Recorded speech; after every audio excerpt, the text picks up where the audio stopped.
But on November 19, 1998, Valve Corporation released a video game called Half-Life. To some of you listening to me now, that name might not mean much. To others, old-timers such as myself, it holds a lot of weight. The first game ever made by the Valve Corporation is now remembered as one of the greatest video games of all time. On 3 separate occasions, PC Gamer magazine has named Half-Life the best video game ever made. Pac-Man, Grand Theft Auto, Super Mario, this is its class. For its advances in graphics, gameplay mechanics, and narrative storytelling, it has to date sold around 10 million copies. Suffice to say, Half-Life was really good.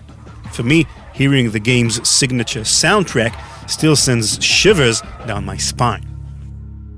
So you can imagine why, half a decade after the release of the first game, fans were a little antsy for the second. In May of 2003, Valve announced the follow-up game would see release the following September, but by that, no signs pointed to it being ready. A large coalition of gamers were waiting on any word about development. I mention all this so you'll have a proper context for what that second game meant to those involved. For Gabe Newell and his team, Half-Life was something of the company's firstborn child. Valve wasn't all that large as a group, so there weren't so many other eggs in their basket. Every month of work on its sequel was costing the company $1 million. They'd been working on it for 5 years. Assuming all went to plan, the final product was going to be sold by the millions. I'm sure if you had millions and millions of dollars, your reputation, and 5 years' worth of hard work on the line, you too wouldn't be so happy about any threat to it.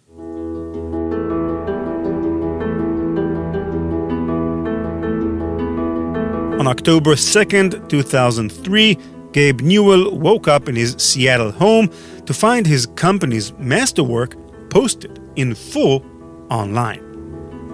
Where the leak came from, nobody knew. Who committed the act could have been only the scariest, most malevolent of hackers, or worse, a traitor from the inside. Who would do such a thing? Newell notified the police, then his loyal followers, through a post on an online fan forum. Ever had one of those weeks, he wrote? This has just not been the best couple of days for me or for Valve. In his post to Valve's forum, Gabe Newell outlined 6 points of reference for what he and his team knew about the hack as of the day his code was posted on the web. I quote, 1. Starting around September 11th of this year, someone other than me was accessing my email account. This has been determined by looking at traffic on our email server versus my travel schedule. 2. Shortly afterwards, my machine started acting weird. Right-clicking on executables would crash Explorer. I was unable to find a virus or a Trojan on my machine. I reformatted my hard drive and reinstalled. 3. For the next week, there appears to have been suspicious activity on my webmail account. 4. Around 19th of September, someone made a copy of the Half-Life 2 source tree. 5. At some point, keystroke recorders got installed on several machines at Valve. Our speculation is that these were done via a buffer overflow in Outlook's preview pane. This recorder is apparently a customized version of Remote Anywhere created to infect Valve. At least it hasn't been seen anywhere else and isn't detected by normal virus scanning tools. 6. Periodically, for the last year, we've been the subject of a variety of denial-of-service attacks targeted at our web servers and at Steam. We don't know if these are related or independent. He finished off, well, this sucks.